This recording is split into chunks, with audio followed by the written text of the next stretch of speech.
As we humans, at some point in time, we've all got caught up in the moment and have gluttonously gourmandized upon sugar or alcohol, binged upon a Netflix show or a novel series, voraciously consumed social media content or porn.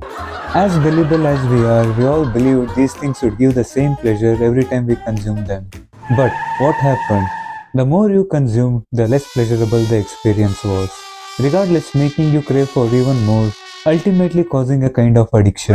My friends, if you've ever wondered what's happening, a neurotransmitter called dopamine is being released in your brain. At the motivation to get a reward, the more and faster a substance releases dopamine in the brain's reward pathway, the more addictive the substance. But pain and pleasure are processed in the overlapping regions of the brain via an opponent process mechanism. That is, pain and pleasure works like a balance. Now imagine our brains containing a balance with a fulcrum at the center. When nothing's on it, it remains level with the ground. When we experience pleasure, dopamine is released in our brain's reward pathway and the balance is tipped towards the side of pleasure. The more it tips and the faster it tips, the more pleasure we feel. But as with balance, it wants to remain level, that is in equilibrium.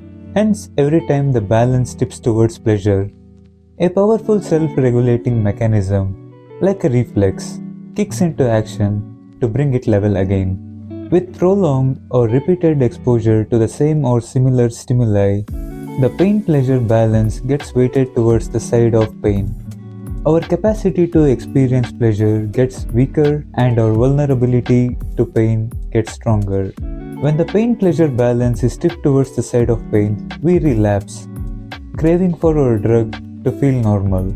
We humans have responded too well to the challenge of pursuing pleasure and preventing pain, and we have transformed this world from a place of scarcity to a place of overwhelming abundance. And our brains aren't evolved for this world of plenty. It's tantamount to a cacti in a rainforest. We are drowning in dopamine. The net effect is we now need more reward to feel pleasure and less injury to feel pain, which invites us the question: how do we thrive and strive in this new ecosystem? How do we raise our children? What new ways of thinking and acting will be required of us denizens of the 21st century? To find answers, I would suggest you to read Dopamine Nation, Finding Balance in the Age of Indulgence, written by Anna Lembke in August 2021. In this book, Miss Lembke illustrates finding contentment and connected means of keeping dopamine in check, and her patients are the gripping fabric of her narrative. My three key takeaways in finding balance are: using self-binding mechanisms, pursuing pain. I know it's counterintuitive, but being honest. Taking food and alcohol as an example, we can chronologically bind ourselves from restricting our consumption to a certain time of a day, a week, a month, or a year, narrowing the window of consumption and thereby limiting our use. We can also limit dopamine consumption by sorting them into different categories: those subtypes we allow to consume and those we don't. Be careful not to include a trigger in your acceptable list. For example, if you're consuming gluten-free diet to lose weight, then don't fall prey to modern marketing forces and start consuming gluten-free cakes, cookies, pizzas, or any high-calorie processed foods. Finally, we can bind ourselves physically by buying lockboxes or taking medications that block our opioid receptors, or in worst case scenarios, surgeries that will shrink our stomachs.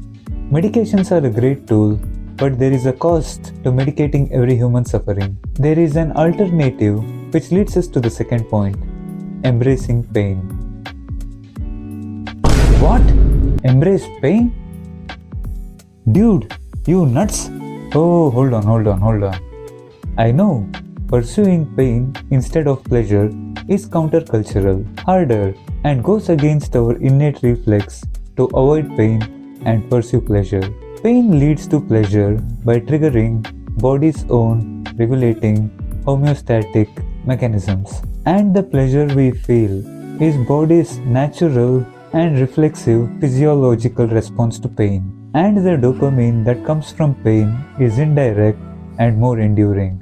For example, exercise is immediately toxic to cells, leading to increased temperatures, noxious oxidants, oxygen and glucose deprivation, yet the evidence is overwhelming that it's health promoting. Exercise increases many of the neurotransmitters involved in positive mood regulation: dopamine, serotonin, epinephrine, norepinephrine, endocannabinoids, endorphins.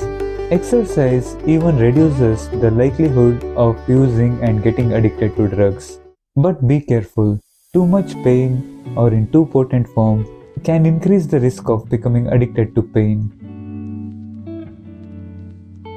Back in 1960s, the psychoanalyst David Winnicott introduced this concept called the false self. This false self is a self-constructed persona in defense against intolerable external demands and stressors. Social media has compounded this problem by making it easier and even encouraging us to curate narratives of our lives that are far from reality. As a consequence, we are prone to feel detached, unreal, and a profound emptiness. When people around us lie and don't keep their promises, we feel less confident about our future and the world. The world becomes a dangerous place that cannot be relied upon. We go into a competitive survival mode and favor short-term gains over long-term ones. This is scarcity mindset. In contrast, when people are reliable, tell truth, and keep their promises, we feel more confident about the future and the world. We feel we can not only rely on them, but also the world to be an orderly, predictable, and a safe place. Even in the midst of scarcity, we feel everything's gonna be alright. This is plenty mindset. How do we foster plenty mindset? By embracing radical honesty. Radical honesty is telling truth about things large and small, especially when doing so exposes our foibles and entails consequences. It works on many levels. First, it promotes awareness of our actions. Second, it fosters intimate human connections. Third, it holds us accountable not just to present, but also to our future selves, leading to a truthful autobiography. My friends, fallibility is an innate characteristic of us humans. So, when someone opens up about their clandestine idiosyncrasies, do not shun them and exacerbate the problem, but embrace and help them overcome the problem. So guys, that's it for today's video. I hope you enjoyed it. I'm not a neuroscientist or a psychiatrist, but whatever I spoke is found in this book. Plus there is much more for you to uncover, and I'm 100% sure that you'll be enthralled by every page you consume. It's concise yet cogent and definitely worth your time, surely giving you a dopamine boost. Thank you for watching this video. Please do like, comment, share and subscribe.